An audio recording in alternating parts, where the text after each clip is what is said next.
Dale Carnegie जी को specially thanks दूंगा। उस जैसे महान व्यक्तित्व ने एक ऐसी संरचना बना के दी, ऐसा कृति दी अपने आप, इतना शानदार एक बुक बना के हमको दिया है, जो उनको लगभग लगभग अपने एक जीवन बीता था उनको इस बुक को लिखने में। उन्होंने अपने जीवन के एक एक अनुभव को, उन्होंने एक एक चीज को 10-10 बार गलतियों को कर करके, वो सारे मिस्टेक्स कर करके अपनी गलतियों को से सीख सीख कर उन्होंने किताब का निर्माण किया, ताकि हम लोग वो गलतियां रिपीट ना करें और हमारा गलती करने में हमारा कीमती समय बर्बाद ना हो। इसलिए आगाह करने के लिए किताब को लिखी गई है, ताकि आप अपने समय का सदुपयोग करके बेहतर से बेहतर रिजल्ट पा सके। इसलिए लोक व्यवहार की रचना की गई है और उनकी अनुपम भेंट है हम पूरे मानव जाति के लिए, कार्नेगी जी का, जिन्होंने इतनी शानदार चीज हमारे जीवन में लाके दिया हुआ है। उसी कड़ी में पहला चैप्टर है, यदि आपको शहद चाहिए, यदि आपको शहद चाहिए तो मधुमक्खी के छत्ते पर ठोकर मत मारिए या लात मत मारिए।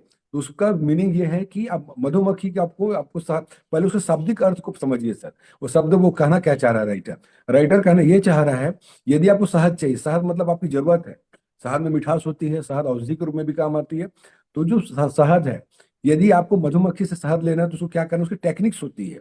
उस टेक्निक के तरीके से यदि आप प्यार से उसको प्रॉपर हैंडल करेंगे, प्रॉपर कोई धुआं देके, प्रॉपर उसका प्रोसीजर्स होता है, उस प्रक्रिया से जाकर यदि मधुमक्खी के छत्ते को बिना चोट पहुंचाए और एक तकनीक को उपयोग करके यदि आप शहद निकालेंगे तो मधुमक्खी आपको काटेगी भी नहीं और आपको शहद भी मिल जाएगा। ये बहुत शानदार उन्होंने हेडिंग्स दी हुई है लोक व्यवहार में, कि कार्नेगी साहब ने, कि यदि वाकई आपको शहद चाहिए तो मधुमक्खी के छत्ते पर लात मत मारिए। लात मारेंगे तो मधुमक्खी आपको अटैक करेगी और शहद तो दूर की बात है, घायल जरूर कर देगी वो, और शहद तो मिलने से दूर रहा।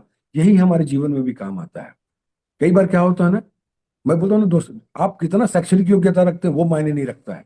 आज कम पढ़े लिखे लोग, जिनके पास कम शैक्षणिक योग्यता है, उन लोग बड़े बड़े मुकाम तय कर चुके हैं, बड़ी बड़ी सफलता के शिखर पर पहुंच चुके हैं। उनके पास शैक्षणिक योग्यता तो कम थी, लेकिन उनके पास आगे बढ़ने का जज्बा था, उनके पास लोक व्यवहार बहुत मजबूत रहा।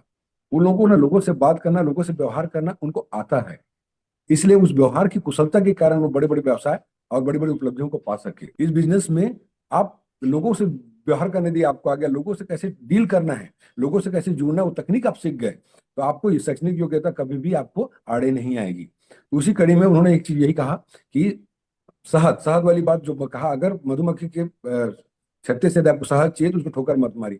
वैसे ही हमारे जीवन में क्या है, जब हम किसी भी प्रोस्पेक्ट से मिलने जा रहे हैं, प्रोस्पेक्ट मतलब संभावित ग्राहक, तो संभावित ग्राहक जिनको आप बिजनेस में लाना चाहते हैं, जिनको आप या तो प्रोडक्ट बताना चाहते हैं या फिर प्लान बताना चाहते हैं, यदि उनको लाना है आपके बिजनेस में, तो आपको उस टेक्निक को उपयोग करना पड़ेगा।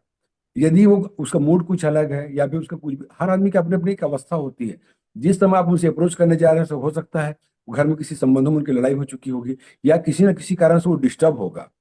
तो हो सकता है कि आप जो बात को रखना चाह रहे हैं तो उसी समय वो, उनका मानसिक अवस्था उस लेवल पर नहीं कि आपके बिजनेस कॉन्सेप्ट को सुन सके, मानसिक अवस्था उस लेवल पर नहीं दिख रही है, शायद उनका मूड खराब है। तो उसको मूड को भापिए, उनकी स्थितियों को भापिए, उसके बाद अपने बातों को रखिए।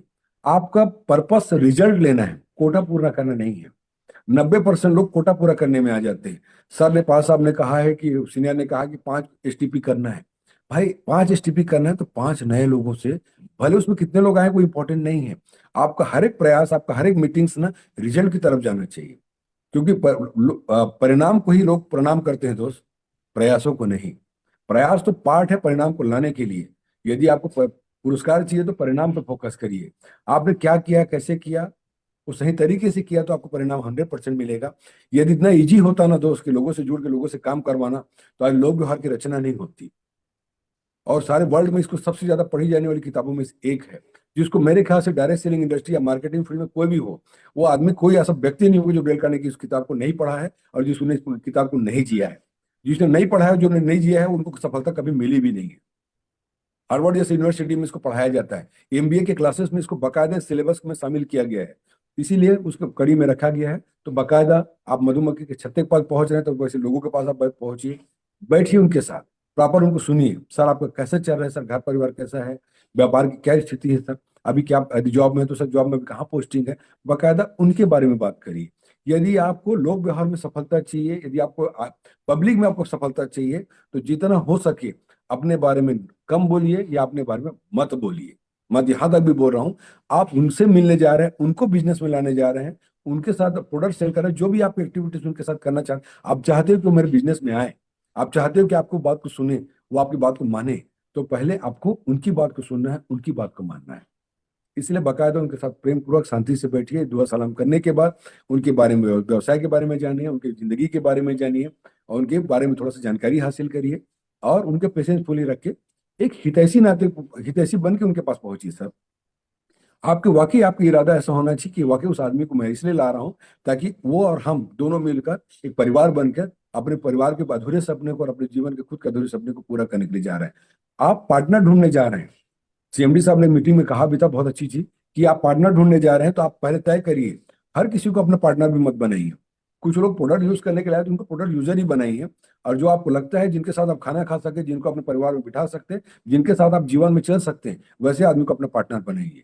वाईटीएम में लाना किसी मेंबर बनाने वाला स्कीम पे नहीं ला रहे हैं आप, वाईटीएम में उनको ला रहे हो एज ए बिजनेस पार्टनर। तो आपके समकक्ष जब वो खड़ा हो तो लगना चाहिए आप किसी को इंट्रोड्यूस करवाएं, he is my partner in YTM business sir, तो उनको दिखना चाहिए कि आप वाकई के सही आदमी को पार्टनर बनाए। तो पार्टनर का सिलेक्शन भी बढ़िया करिए, तो उनके साथ बैठ के बाकायदा उस चीजों को करके, हड़बड़ा के मत करिए नहीं तो मधुमक्खी काटेगा। हड़बड़ा के प्रॉस्पेक्ट से मत बात करिए, हड़बड़ा के अपनी चीजों को मत उड़ेलिए। हमको उड़ेलना नहीं है, हमको उसको झुंझलाना नहीं है। और यदि किसी भी कारण से यदि वो आपको अच्छे से रिस्पॉन्स नहीं कर रहा है तो बाकायदा पेशेंसफुली सर, मेरे को लगता है अभी कहीं व्यस्तता है आपके साथ, अपन एक काम करते सर, फिर अभी कब मुलाकात हुई, जब उस आदमी से जब वहां से विदा लो ना तो एक अच्छे इंप्रेशन के साथ विदा लेना सर। अब मेरे को लग रहा है अभी व्यस्तता थोड़ी ज्यादा है, तो अपन फिर अभी नेक्स्ट टाइम अपन कब मिल सकते हैं सर। वो कभी नहीं बोलेगा इस तारीख को मिलेंगे करके। मैंने फार्मूला सीखा था सेल्स में, ABC, ऑलवेज बी क्लोजिंग। हर चीज मीटिंग को, हर एक्टिविटीज को क्लोजिंग की तरफ ले जाइए, ओपन करके मत छोड़िए। तो उनको बोलिए, ये फार्मूला मैं अपनी जिंदगी में बहुत अप्लाई किया, मुझे काफी सफलता मिली।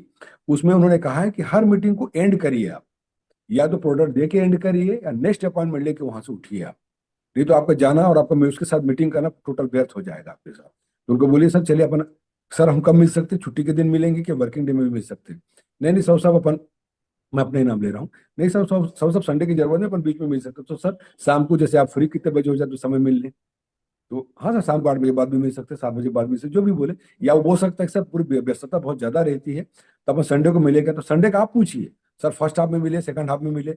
यदि बिजनेस में कंफर्टेबल है किसी मीटिंग को अटेंड करने के लिए तो मैग्नेट रो मॉल 11 से 1 बजे जो हर संडे को होता है उसमें ऑफर कर दीजिए। वहां अपने जैसे सक्सेसफुल लोगों को देखेंगे ना तो उनका डिसीजन जल्दी हो पाएगा।